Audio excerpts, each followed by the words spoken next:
Pronto.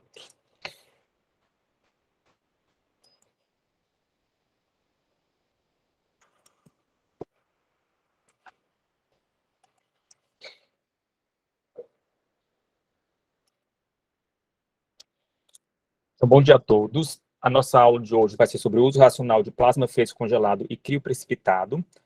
Meu nome é Franklin, eu sou médico hematologista e hemoterapeuta e trabalho no Hemócio, no setor coordenação das agências transicionais, que é coordenado pela enfermeira Verônica.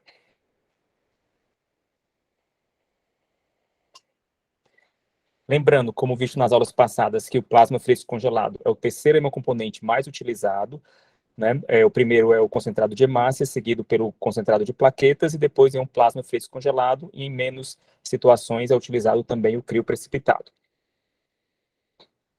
Então, o que é o plasma fresco congelado? O plasma, né, é a parte líquida do sangue obtida após centrifugação de unidade de bolsa total. Ele pode ser obtido através da doação de um único doador, através da unidade de bolsa de sangue total, e quando ele é fracionado, né, quando ele é fracionado no processamento, ele vai se dividir, né, em suas partes, que vai dar as hemácias, a camada leucoplaquetária, que é o buffy coat, a qual o hemócio utiliza para produzir as plaquetas, e a parte líquida, o plasma. Do plasma, você vai poder obter o crioprecipitado.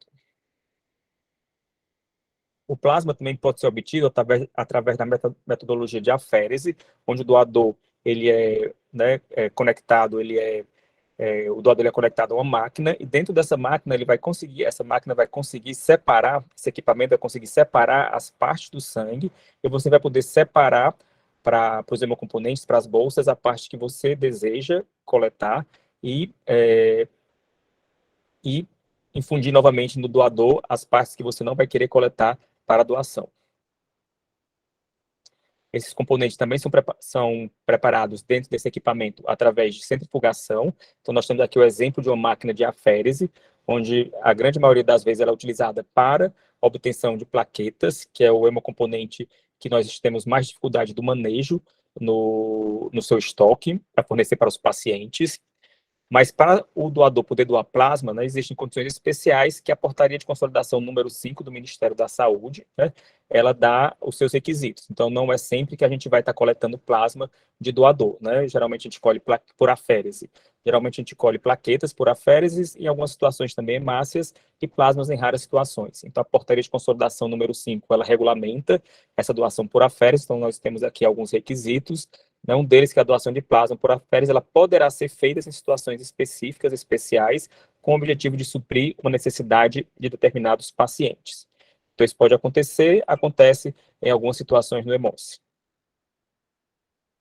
Então, o plasma é a parte acelular do sangue, onde vai conter fatores de anticoagulação, anticorpos, as imunoglobulinas, vai ter água, vai ter albumina, vai ter sais minerais, mas também vai estar podendo carrear, trazer junto com ele protozoários, vírus, né, outras substâncias também dentro do plasma do doador. Ele pode ser processado como plasma fresco congelado, plasma fresco congelado de 24 horas ou plasma comum, dependendo do tempo de separação e do tempo de congelamento dele. Então, se ele for plasma fresco congelado, ele tem que ser separado em até 6 horas da coleta dessa bolsa de sangue, separado em até 6 horas e congelado em até 8 horas. E nesse plasma fresco congelado, todos os fatores da coagulação estão viáveis. Como é um tempo muito curto de congelamento, também é possível fazer o plasma fresco congelado de 24 horas, que é quando ele é separado, quando ele é centrifugado, em até 18 horas da coleta dessa bolsa de sangue, congelado entre 8 e 24 horas, então tem um tempo mais hábil de congelar esse plasma, e os fatores da coagulação também estão viáveis nesse produto. Já o plasma comum, ele é congelado após as 24 horas, né, geralmente utilizados nos plasmas vencidos, não congelados adequadamente, a gente pode utilizar esses nos plasmas femininos, que a gente não faz a utilização dos plasmas de doador feminino, e são encaminhados para indústrias de hemoderivados. Então, segundo a portaria, o plasma fresco congelado e o plasma fresco congelado de 24 horas podem ser utilizados em pacientes para fins terapêuticos com o objetivo de reposição de fatores da coagulação deficientes, ou seja, deficiências múltiplas ou específicas, caso a ausência desse fator purificado,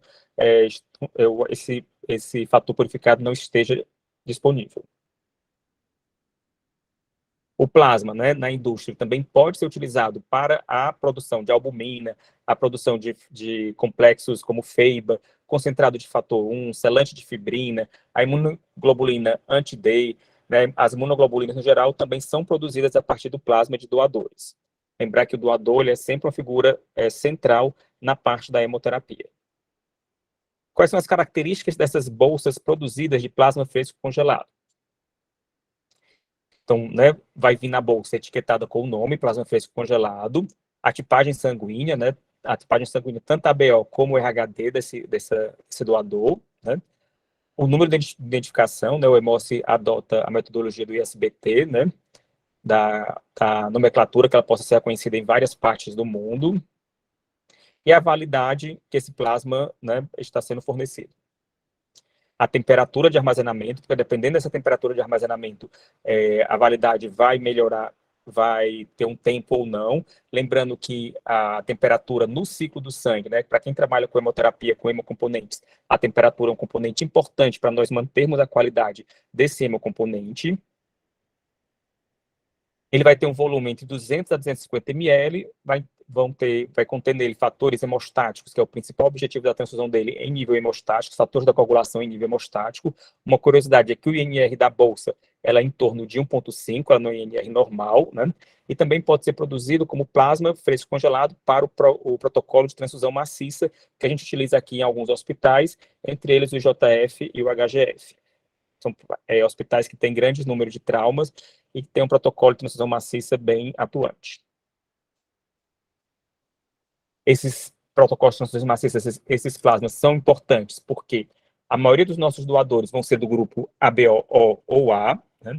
Então, quando o paciente chega que você não sabe ainda a tipagem sanguínea ABO desse paciente, ele precisa ser transfundido de urgência, sem que você saiba a tipagem sanguínea dele, você precisa ter hemocomponentes, um protocolo, né, específico, e hemocomponentes para poder atender a necessidade desse paciente.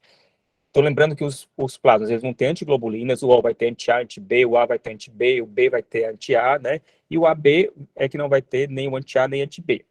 Como os doadores do grupo AB não são tão comuns, né, são doadores raros, a gente separa um plasma do grupo A, onde tem baixos títulos de hemaglutininas anti-Bs, para utilizar nos protocolos de transfusão maciça, que é justamente naquele paciente que chega de urgência, com sangramento volumoso, que você precisa fornecer de urgência tanto hemácias como plasma para esse paciente, para poder melhorar o intercurso, né, a sobrevida desse paciente. Então, você fornece plasma do grupo sanguíneo A, plasma fresco congelado do grupo sanguíneo A, naqueles pacientes que precisam de urgência de uma transfusão de plasma, que você não sabe a tipagem ABO desse paciente, né? Quando você souber a tipagem, você vai utilizar a tipagem do paciente, e esse plasma fornecido tem que ter baixos títulos de hemaglutininas, no caso anti-B, que o plasma fornecido é o A. Então, ele é etiquetado, né, porque é para ser utilizado ele pode ser utilizado em outros pacientes, mas ele é mais específico para os pacientes que vão entrar no protocolo de transfusão maciça.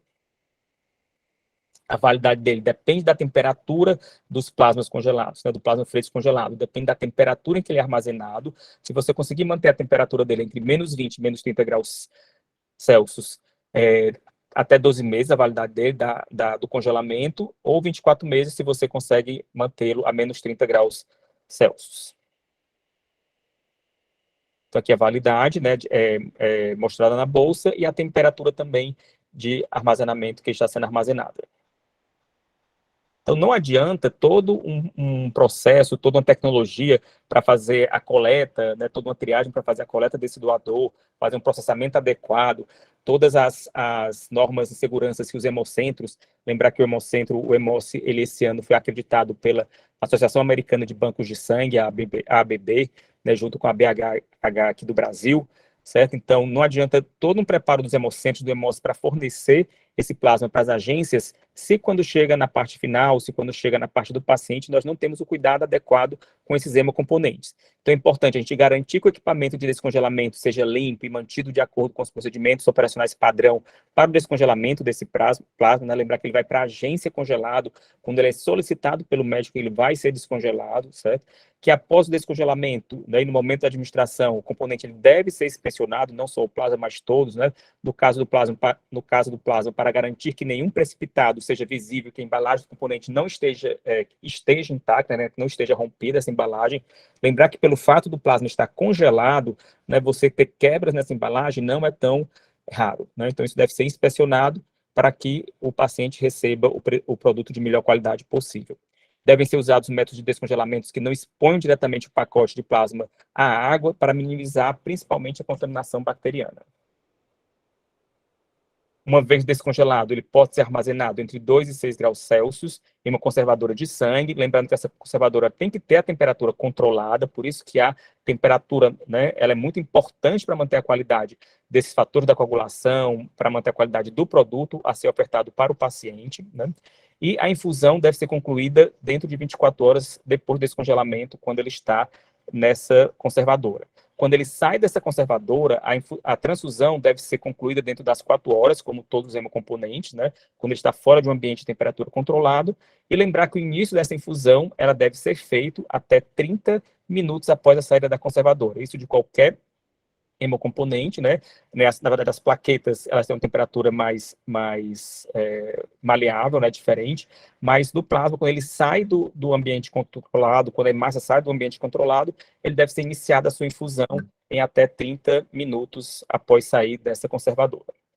A vida útil do plasma fresco descongelado, né? Ela pode ser estendida naqueles hospitais que têm um protocolo de transfusão maciça, né? Naqueles hospitais que têm isso bem definido, para até 5 dias para permitir o seu fornecimento. Ele já é descongelado, mantido nessa conservadora de hemocomponentes, né, numa temperatura de 2 a 6 graus, e assim que ele é solicitado, ele é entregue para o paciente.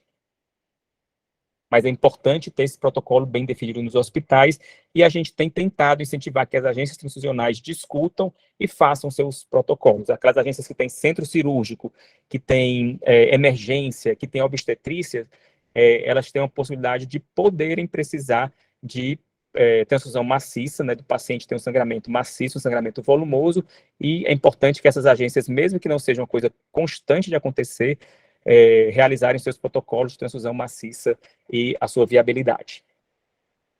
Não adianta, né? Todo esse cuidado com as temperaturas, com o processamento do plasma, com a obtenção do plasma para os pacientes, se esse plasma não vai ser bem indicado, se esse plasma não vai ser bem transfundido no paciente. Então, os postos de enfermagem, o médico solicita o hemocomponente, né? A enfermeira que infunde esse hemocomponente também precisa estar atento na qualidade desse hemocomponente e na qualidade de todo o processo do ato transfusional. Então, é importante que a requisição de transfusão tenha o nome sem abreviaturas. A gente tem, na mesma enfermaria, pacientes Maria José, José Maria, certo? Que podem levar a confusão e a não transfusão no hemocomponente no paciente certo. Então, é importante que o médico se preocupe com a solicitação, certo? E que todas as partes se preocupem com a conferência desses hemocomponentes, com a sua solicitação e com o paciente a ser transfundido.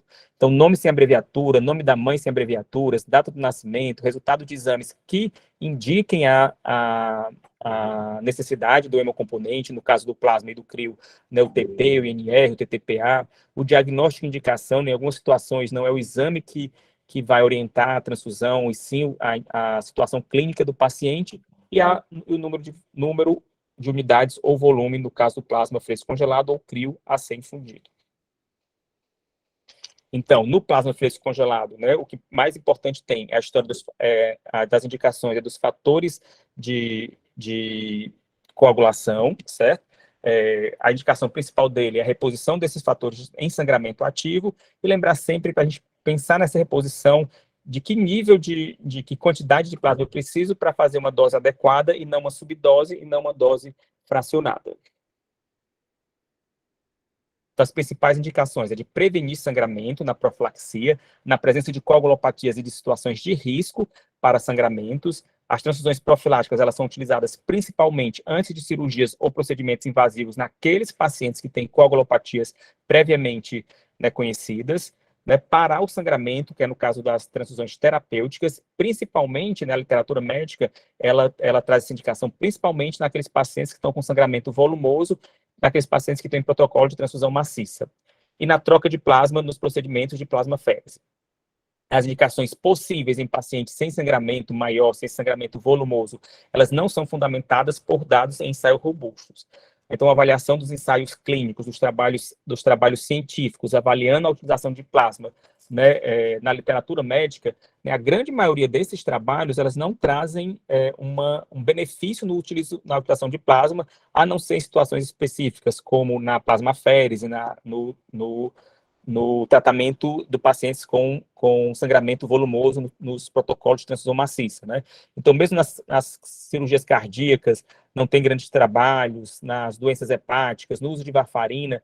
Então, a literatura médica ainda não conseguiu, mesmo hoje, nesse trabalho de 2003, mostrar grandes evidências em favor da utilização de plasma nessas situações. A gente vai começar, a gente vai fazer um pouco diferente das aulas que a gente não trouxe casos clínicos, mas vai começar falando sobre as indicações do uso do plasma fresco congelado e do crio precipitado, né, na discussão de casos clínicos. Então, a gente vai trazer aqui o caso clínico de um homem de 45 anos, internado em unidade de terapia intensiva, né, com quadro de sepse de foco cutâneo, e como antecedentes médicos ele tem diabetes há 10 anos e hipertensão há 15 anos, né? Ele está com exame com hemoglobina de 8, né, uma anemia, hematócrito de 24, leucócito de 12.300, o diferencial sem grandes alterações, plaquetas 127.000, né, um nível de plaquetas bom, né, só que o TP alterado com INR de 1,87, né, o INR normal até 1,2, e a relação do tempo de tromboplastina parcial ativado, também normal em cerca de 1,2, né, de 1,98, ou seja, os tempos de coagulação prolongados, né? Ele está em uso de antibiótico terapia, né? Está estável e está sem sangramento. Então, esse paciente ele tem uma coagulopatia, ele tem um tempo de protombina alterado e um tempo de tromboplastina parcial também alterados. Mas ele está sem sangramento, é importante a gente reconhecer essa situação dele. Ele precisa de transfusão? Então, vamos observar novamente as indicações da transfusão de plasma fresco congelado.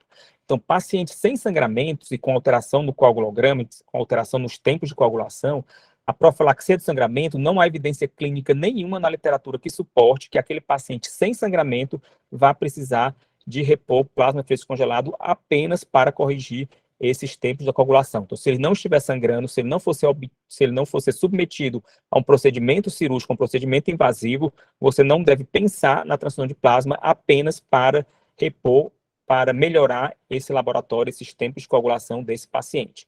Lembrar que toda avaliação do paciente, né, em relação à transfusão, é importante definir a causa, por que está acontecendo essa alteração nos exames, essa possibilidade de necessidade de transfusão, é importante avaliar a história do paciente, o exame físico, e dentre as histórias da coagulopatia, é importante ver a história pessoal e familiar do paciente em relação a sangramentos. O uso de medicamentos também é importante, porque alguns medicamentos, eles facilitam, né, são bastante utilizados e podem facilitar a sangramentos no paciente, e se esse paciente vai ser exposto a algum procedimento com risco aumentado de sangramento. É importante avaliar tudo para a decisão da transfusão e lembrar que só para melhorar os tempos da coagulação não é indicado, se o paciente não está sangrando, não é indicado a utilização de hemocomponentes.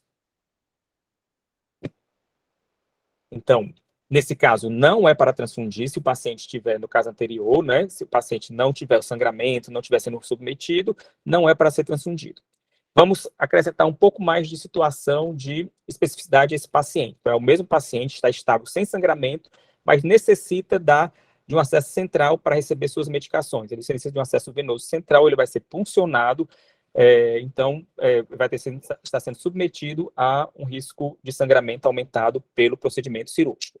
Então, nesse caso, vale a pena transfundir esse paciente? Ele ainda continua com o INR de 1,87 e o TTP, a relação não mudou também, 1,98. Então, vamos ver o que é que nós temos na literatura médica sobre pacientes sem sangramento com alteração de coagulogramas, né, e que vão ser submetidos a procedimentos cirúrgicos, né. Então, é importante ver que nesses pacientes a profilaxia sem sangramento não é indicada, mas mesmo aquelas em que vai ter o procedimento, utilizar o plasma fresco congelado naqueles pacientes que têm a coagulopatia antes do procedimento, não há evidências robustas na literatura que suporte, mesmo assim, apesar da prática clínica não ser não ser essa adotada, né, a prática clínica geralmente de transfundir o plasma, na literatura médica não se evidenciou evidências que suportem a transfusão de plasma, mesmo no caso dos pacientes precisarem de um procedimento cirúrgico com os tempos de coagulação alterados, principalmente quando esse tempo ele não passa de 2, essa relação, né, esse NR não passa de 2, né? Então, o paciente da gente que tem 1,87, 1,98 de relações de tempo de prolongamento, né, isso é visto no exame, ele não teria uma indicação mesmo para ser posicionado no acesso central da transfusão de plasma fresco congelado. O mais importante nesse paciente, lembrar, é ver a história pessoal e familiar de sangramento desse paciente. Isso pode indicar até mais uma transfusão de plasma do que o coagulograma dele, né, do que os tempos de coagulação dele. O uso de medicamentos também pode né, facilitar os sangramentos, pode ser um indicativo de você precisar usar o plasma, mas não só o tempo de coagulação e o procedimento cirúrgico. O procedimento cirúrgico em si, ele é importante porque alguns procedimentos eles vão ser de maior risco de sangramento, então esses procedimentos, eles são geralmente orientados à utilização de plasma fresco congelados com os tempos de coagulação alterados quando os pacientes vão ser submetidos a esses procedimentos. Então, o procedimento em si é mais importante até do que os tempos de coagulação do paciente e a história também familiar e pessoal do paciente em relação ao sangramento. Então, esses 3 itens são mais importantes na indicação do plasma, não só o fato, né, de ele estar com os exames alterados. Lembrar que nos doentes críticos, né, nós vamos ter comumente alterações do tempo de protombina e do tempo de tromboplastina parcial ativado, né, por vários motivos. Nós vamos ter um desarranjo na hemostasia, deficiência de vitamina K, né, uso de antibióticos, alimentação inadequada, isso tudo pode levar à deficiência de vitamina K e que pode ocorrer inibidores da fatores da coagulação por medicamentos ou por própria situação clínica desse paciente. Pelo processo da doença, sepse grave, falência de órgãos, hipotermia, hipocalcemia, acidose, isso tudo vai levar a uma desastabilidade na coagulação do paciente. Então, sabendo disso, é importante a gente ter em mente que testes de coagulação anormais, né, como o tempo de protombina e o tempo de tromboplastina parcial ativado, eles não são bons avaliadores do risco de sangramentos, né, em pacientes sem sangramentos antes de um procedimento, né, por isso que eles não devem ser utilizados por si só como indicador da transfusão ou não, né, do plasma fresco congelado. A história detalhada de sangramento pessoal e familiar, a história medicamentosa e o risco de sangramento associado ao procedimento planejado é o principal a ser avaliado na decisão de transfusão de plasma para esse paciente, né? E nos testes de coagulação a serem considerados, principalmente naqueles pacientes que vão ser submetidos a procedimentos com risco moderado a alto de sangramento, né? Não é o caso da inserção de um catéter central, né? Quaisquer pacientes em uso de anticoagulantes devem ser avaliados esses tempos de coagulação, né? Ou aqueles que têm um risco, têm um histórico de sangramento pessoal ou familiar para avaliação da possibilidade de saber que histórico, né, que situação é essa que possa estar levando a esse risco pessoal ou familiar de sangramento. Então, são os 3 mais importantes para você avaliar no paciente. Naqueles pacientes com histórico de sangramento pessoal e familiar, devem ser discutidos com o hematologista, né, com a hematologia do hospital ou de algum serviço de referência, porque lembrar que os resultados de teste de coagulação, elas podem ser normais, mesmo na presença de uma tendência significativa de sangramento. Então, o fato desses tempos estarem alterados não significa que o paciente vá sangrar, e o fato desses tempos estarem normais também não significa que o paciente não vá sangrar. Por isso que o mais importante é a história clínica, pessoal e familiar desse paciente, a história medicamentosa, e no caso dos pacientes a serem submetidos a procedimentos cirúrgicos, o procedimento cirúrgico se é de risco moderado a alto para sangramento. O impacto das doses comumente utilizadas para corrigir o plasma fresco congelado, né, é muito limitado, né, particularmente quando você utiliza a razão do TP, da TP a relação, né, então isso não é um preditor, né, quando eles estão entre 1,5 e 1,9, não é um grande preditor, né, quando você utiliza o plasma para corrigir esse INR, lembrar que o INR da bolsa ele não é normal, então por mais que você transfunda, você não vai normalizar esses tempos, né, essas relações desses tempos, então é em torno mesmo de 1,4, 1,7 o INR da bolsa de plasma fresco congelado, então se você pensar que você vai transfundir muito plasma para corrigir esses tempos, isso pode não estar ocorrendo. né?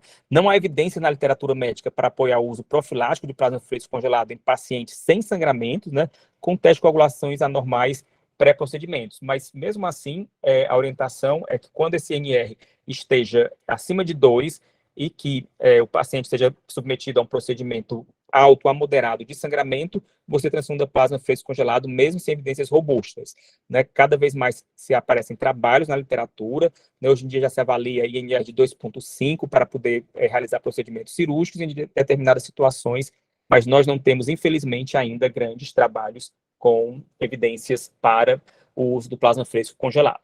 Lembrar sempre da vitamina K, deve ser administrada em pacientes com TP prolongado, né? Porque o TP prolongado geralmente é devido à grande causa à deficiência de vitamina K, né, adquirida. Então, lembrar da vitamina K para melhorar, né, que é uma maneira menos invasiva de você melhorar essa coagulopatia do paciente. Então, falando de tudo isso, vamos falar de um paciente de 57 anos com cirrose hepática, né? O fígado é o grande produtor desses fatores da coagulação, tanto procoagulantes como anticoagulantes. Ele internou com febre no hospital. Ao exame físico, apresentava uma ascite volumosa, estava dispneico, provavelmente essa ascite devia estar fazendo um comprometimento restritivo da parte respiratória desse paciente, entre outras coisas, né, tinha edema de membros inferiores, icterícias e sem outras comorbidades.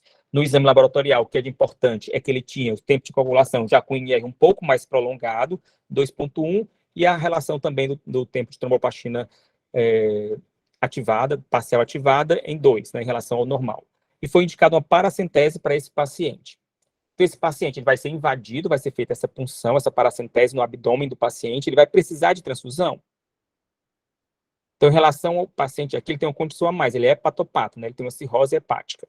Então, lembrar que o fígado ele produz tantos fatores procoagulantes, né, mas também produz fatores anticoagulantes. Quando ele está debilitado, o fígado, quando ele está com hepatopatia, tanto vai ter uma diminuição de fatores de coagulação, geralmente em menor quantidade, do que e também vai ter uma diminuição dos fatores de anticoagulação numa maior quantidade.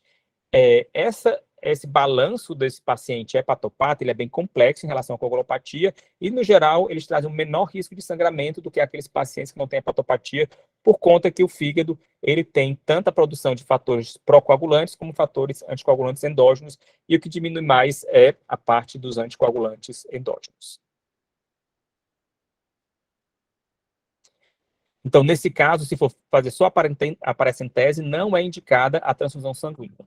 Mas no decorrer da avaliação desse paciente, foi avaliado que ele também apresentava evidência de sangramento em trato gastrointestinal. Foi evidenciado melena, ou seja, as fezes escurecidas, com a presença de sangue enegrecido, né? Então, ele está sangrando em alguma parte do trato gastrointestinal dele, provavelmente da parte superior.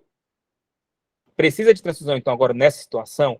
Para a paracentese por si só, é um procedimento pouco probabilístico de causar sangramento, e o NR dele em torno de 2 não necessitaria de transfusão de plasma para realizar a paracentese. Mas se esse paciente tiver uma melena evidenciada, um sangramento, né, evidenciado pelo trato gastrointestinal, como é que você faria? Avaliar o paciente, né?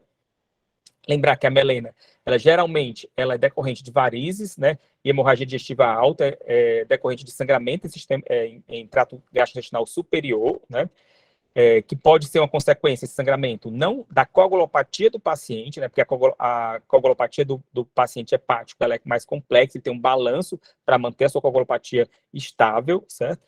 Mas em si ela é decorrente da pressão portal aumentada, da função renal diminuída, da sepsis desse paciente. Isso tudo é que vai levar ao sangramento, ao risco de sangramento maior nesses pacientes hepatopatas. Então, a grande causa não é a coagulopatia, certo? Então, quando você dá plasma fresco congelado para corrigir a coagulopatia, você vai poder estar aumentando o risco de ressangramento, né? Nós já temos trabalhos que, com concentrados de hemácia, onde você aumenta o volume, você pode ter um aumento da pressão portal, né, um volume sanguíneo, você pode ter um aumento da pressão portal e piorar o risco de sangramento desses pacientes. Então, nessa situação, o maior preditor de transfusão é se o fibrinogênio estiver abaixo de 60 ou se esse paciente tiver uma plaquetopenia.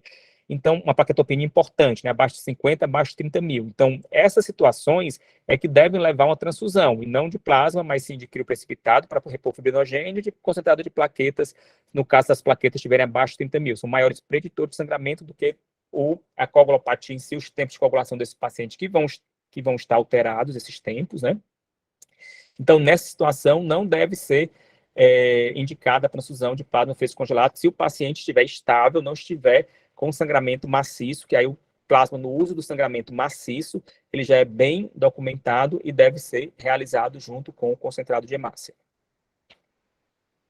Então, falando um pouco sobre os tempos, os exames e o paciente hepatopata, né? Nem o tempo de protombina, nem o tempo de tromboplastina parcial ativada, eles não refletem um verdadeiro estado hemostático nem de um paciente normal, nem de um paciente com doença hepática. Né? A normalidade de tempo de protombina e de tempo de tromboplastina parcial ativadas precisam ser interpretadas com cautela nesses pacientes. Não há boas evidências para o uso de profilaxia nessas situações, né? Para a correção dos testes da coagulação anormais em pacientes sem sangramentos, antes de intervenções como a paracentese ou como a ligadura eletiva de varizes, né?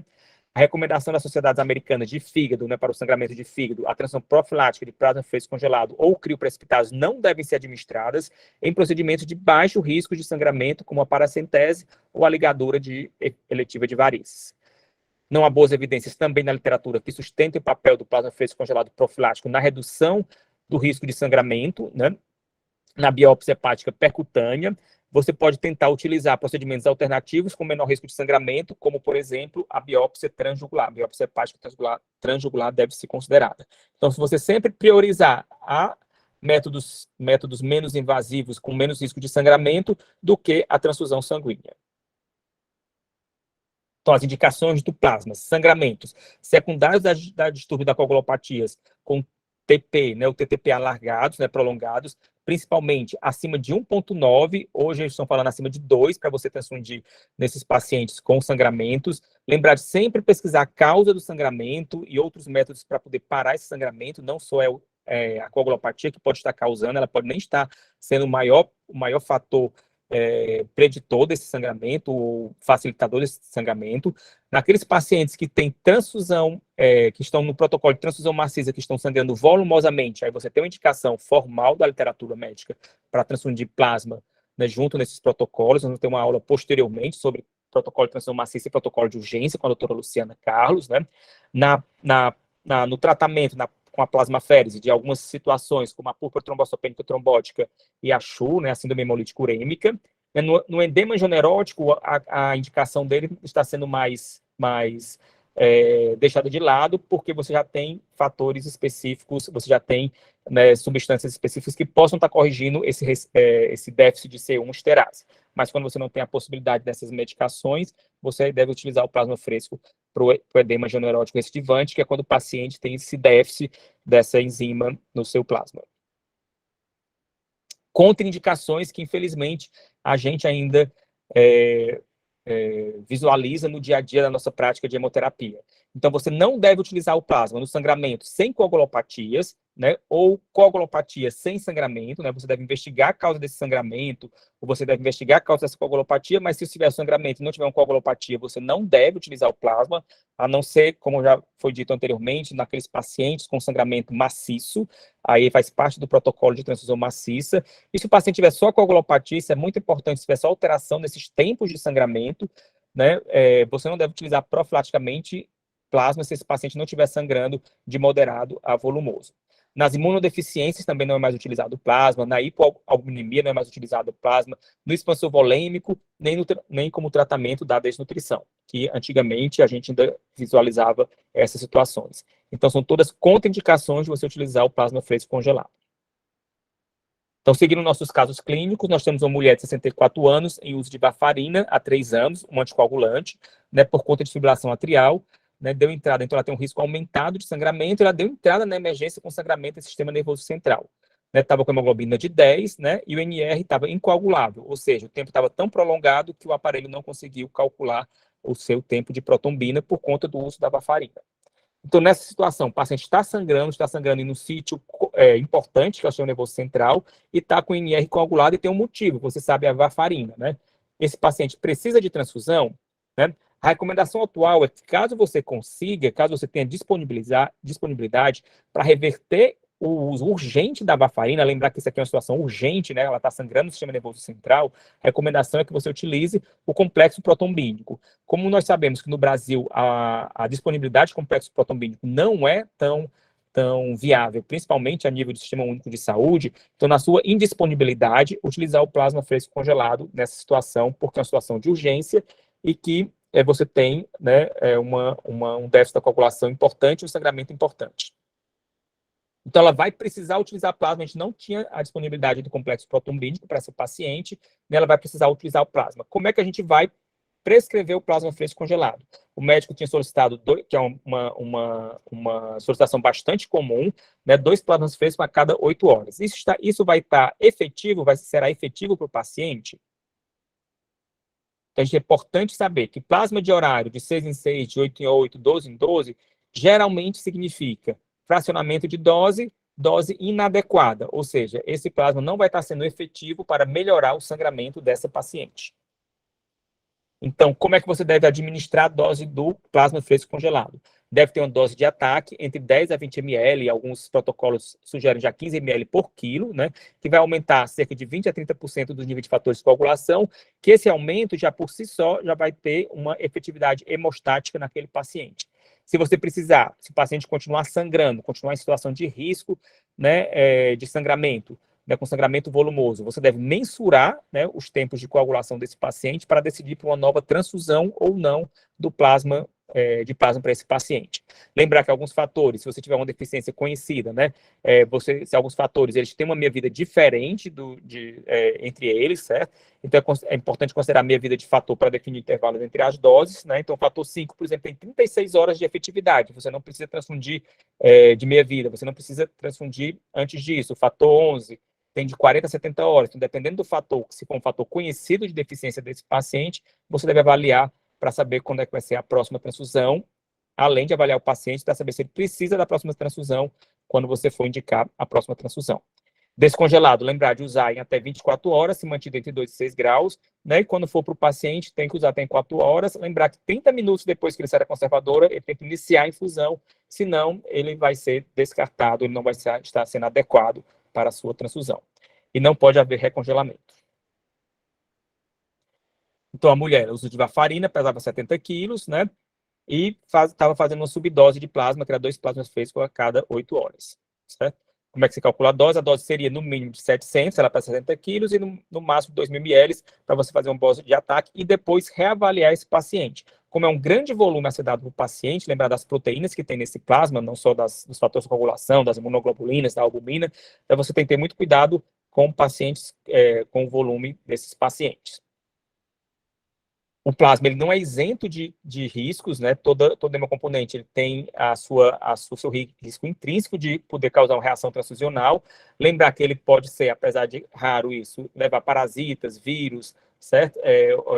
Algumas possibilidades de doenças infecciosas para esse paciente. Pode também estar causando reações imunoimediatas, como reações alérgicas, anafiláticas, trale, hemólise, né? Reações não imunológicas, como sobrecarga volêmica ou reações secundárias aos aditivos que são contidos no plasma. Então, ele não é isento de risco, ele, apesar de ser um componente acelular, ele também vai estar com a possibilidade de risco para o paciente. Então, sempre que você for indicar, pesar os riscos e benefícios desse paciente. As reações transfusionais, elas são imprevisíveis. Se você conseguisse prever, você conseguisse anteceder essas reações, mas alguns pacientes você pode ter uma sensibilidade maior às reações transfusionais. Isso tem que ser avaliado quando você vai indicar uma transfusão de hemocomponentes nesses pacientes. As mais comuns relacionadas ao plasma fresco congelado e a sobrecarga circulatória, a trale, né, a lesão pulmonar aguda relacionada à transfusão, as alérgicas, e lembrar sempre, apesar de hoje em dia ser raro, os riscos residual de levar infecções virais como hepatite B, hepatite C e HIV para esse paciente. Sobrecarga circulatória, devido ao volume que você precisa dar para ser efetivo para o plasma, ela é bastante preocupante nos pacientes que vão receber plasma, né? A dose hemostática, ela precisa de grandes volumes, você precisa estar atento ao paciente durante a infusão, se ele não vai ter uma congestão pulmonar, um edema agudo de pulmão, e alguns pacientes, eles são mais críticos no aparecimento dessa sobrecarga circulatória, são aqueles pacientes que têm a doença renal crônica, aqueles pacientes que têm insuficiência cardíaca congestivos, recém-nascidos, aqueles pacientes idosos, esses pacientes eles são mais suscetíveis a apresentar sobrecarga volêmica, não só o plasma, mesmo com transfusão de plaquetas, mesmo com transfusão de hemácias e mesmo com transfusão de crio precipitado, né? Então esses pacientes devem ser observados mais detalhadamente, mais mais rigorosamente em relação à infusão desses hemocomponentes para evitar a sobrecarga circulatória.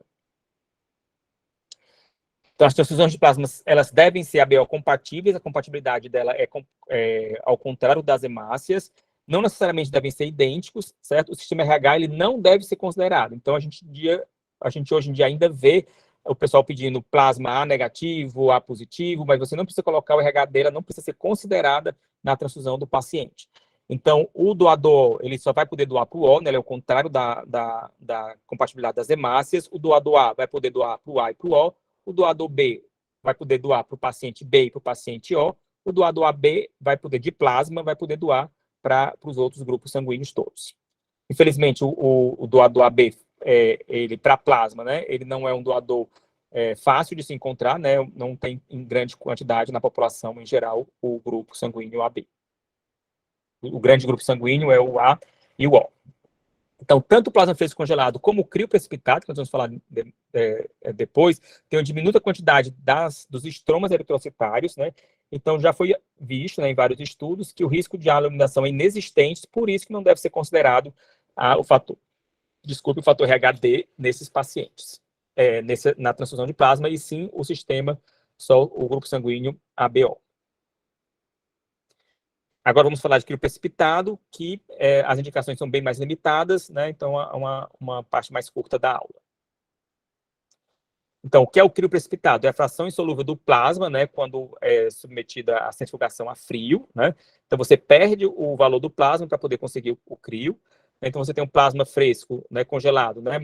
Você descongela ele a 4 a mais 2 graus para obter o crio, você vai centrifugar e você vai obter o plasma isento de crio e o crio precipitado. Então, essa fração precipitada do plasma, né, ao frio, ela vai ser armazenada e ela vai conter, principalmente, né, aqui a bolsa, falando das características, o mesmo número de identificação, também é colocado o hemocomponente, crio precipitado, né?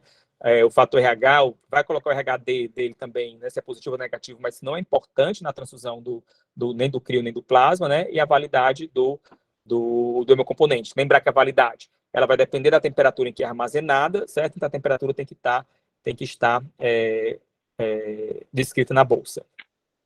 As características dele vai ter principalmente fator 8, fibrinogênio, fator 13 e fator de von Willebrand. Então, o principal do crio é ele conter o fibrinogênio. Então, a grande indicação do crio precipitado é na reposição, em algumas situações, dos pacientes de fibrinogênio. Então, mesmo ele tendo fator 8, fator 13 e fator de von Willebrand, a principal indicação que a gente tem que pensar em crio precipitado é na presença de fibrinogênio desses pacientes. Armazenamento também depende da validade dele, vai depender da temperatura. Então, a cadeia de frios dos hemocomponentes, a temperatura é bastante cobrada para manter a qualidade desse hemocomponente, né? Podendo o crio precipitado, dependendo da temperatura, vai ser validado de 12 meses ou 24 meses. Então, nós temos um paciente com hemofilia A, né, que é a deficiência do fator 8. A gente tem que lembrar, o fator 8 tem no crio precipitado. A gente já pode ficar pensando em usar crio precipitado para esse paciente, né? Será que isso é verdade? Em acompanhamento no hemose, né? Deu entrada numa UPA próxima, com sangramento e articulação do joelho direito. O joelho estava inchado, o paciente já sabe que está sangrando. Ele tinha o hemose, ele fornece a dose de ataque para ele usar em casa, dose de profilaxia, certo? Mas ele não tinha essa dose em casa, porque não foi buscar dose de profilaxia na consulta agendada, que isso, infelizmente, ainda é bastante comum, certo? Então, lembrar, a principal indicação do crio precipitado é na hipofibrinogenemia, ou seja, na diminuição de fibrinogênio, com aqueles pacientes que têm sangramento ativo, mas não é também qualquer diminuição de fibrinogênio, não. É uma diminuição importante e com sangramento ativo, certo?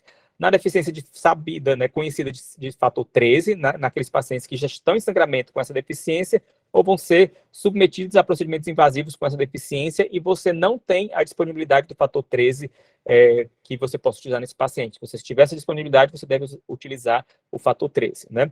Na leucemia promielocítica aguda, né? Na diminuição do fibrinogênio, aí se utiliza o valor de menos 150 para poder indicar a transfusão de crio precipitado, né? E também pode ser indicado nas transfusões maciças, no protocolo de transfusão maciça. Então, na contraindicação, né, a gente viu que nesses nossos pacientes, ele tem hemofilia A, ele tem fator 8 diminuído no seu plasma, certo? Ele está sangrando. Mas você tem indicação de fazer crio precipitado nesse paciente? Não, é uma contraindicação você realizar transfusão de crio precipitado nos hemofílicos ou naqueles pacientes com doença de von Willebrand, mesmo você sabendo que o crio precipitado tem fator 8 e doença de von Willebrand, né? E aqueles pacientes que têm sangramento, que não estão com fibrinogênio baixo, também não tem indicação de você fazer crio precipitado. Então, foi muito comum a utilização de crio, no passado, a utilização de crio precipitado nos pacientes hemofílicos, né?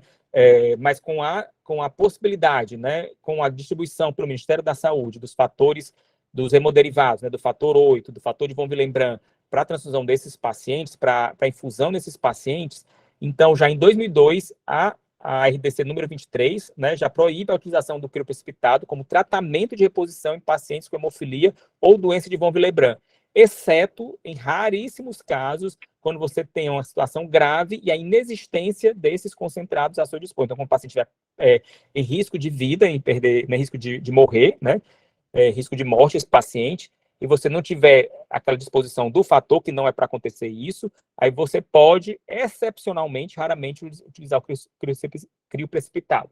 Mas essa situação tem que ser tão rara que nesses pacientes que você precisar fazer isso, você precisa comunicar imediatamente a coordenação geral de sangue e, né, hemoderivados, né, do Ministério da Saúde. Então, quando acontece isso, que deve ser uma situação extremamente rara, você deve comunicar ao Ministério da Saúde o ocorrido para ele que possa organizar a situação, né, do seu serviço de saúde. Então, não transfundir nessa situação, entrar em contato com o hemocentro, que são os hemocentros que distribuem os hemoderivados, né, os fatores, o fator 8, o fator 9, né, o fator de von Willebrand, para providenciar a reposição do fator 8 adequado para esse paciente.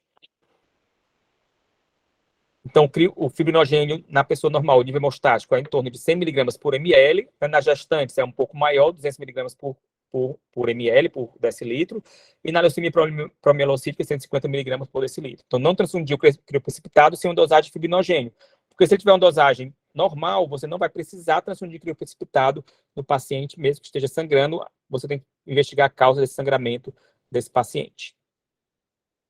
Então, nós temos aqui o caso clínico de uma mulher gestante, né, 37 semanas de gestação, que chega à emergência com sangramento transvaginal profuso, volumoso, ela é estabilizada, a gravidez ela é resolvida, mas ela permanece com sangramento transvaginal.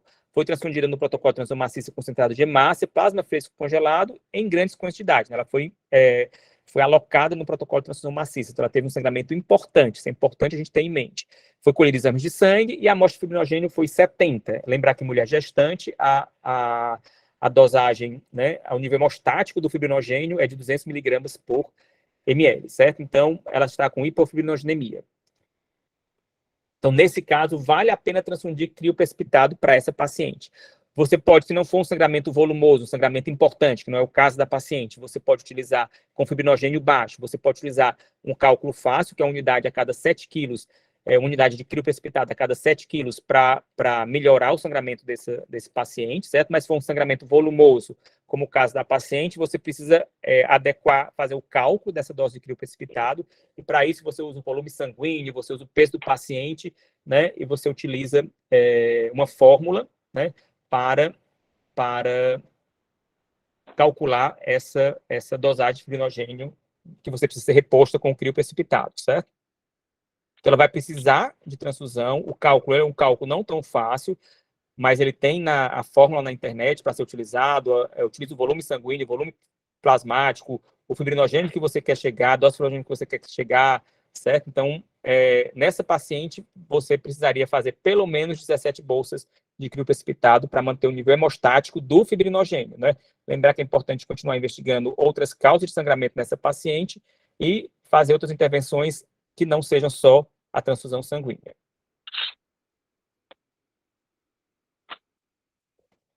Nós temos uma grande ferramenta que pode nos auxiliar nesse cálculo, em outros pensamentos em relação à hemoterapia, em outras condutas, em outras boas condutas em relação à hemoterapia, que é o aplicativo Educa Sangue, que vai ter essa fórmula que vai ajudar você a calcular e vai ajudar você a pensar em boas indicações para transfusões de hemocomponentes, certo? As transfusões de crioprecipitados também não precisam de provas de compatibilidade, e em crianças de até 10 anos ou 35 quilos, elas devem ser isogrupos ou ABO compatíveis. Em adultos, crianças maiores, não há indicação de compatibilidade de ABO nos demais casos, e também o sistema RHD não deve ser considerado. Então, a gente só fornece o CRIO específico, o CRIO compatível, para aqueles serviços que têm uma unidade neonatal, maternidade, crianças pequenas, certo? Que vão ter a possibilidade de necessitar de CRIO ABO compatível. Adulto, crianças maiores de 35 quilos, maiores que 10 anos, elas podem receber qualquer tipo de CRIO precipitado, independente do ABO ou do RHD, e o RHD nem é considerado nas crianças menores também. Então, por isso que geralmente a gente fornece a OO para os demais hospitais. Naqueles hospitais que têm maternidade, neonatologia, a gente fornece os subtipos de CRIO precipitados em relação ao grupo ABO. Lembrar que as reações funcionais são as mesmas do plasmafetos congelados, certo? Risco residual sempre de transmitir patógenos infecciosos, né? Quando considerar transfundir plasmafetos congelado ou CRIO precipitado, lembrar da indicação, da dose adequada, que é uma grande dor de cabeça para quem faz hemoterapia, é a dose adequada, tanto para o plasmafetos congelado como para o CRIO precipitado.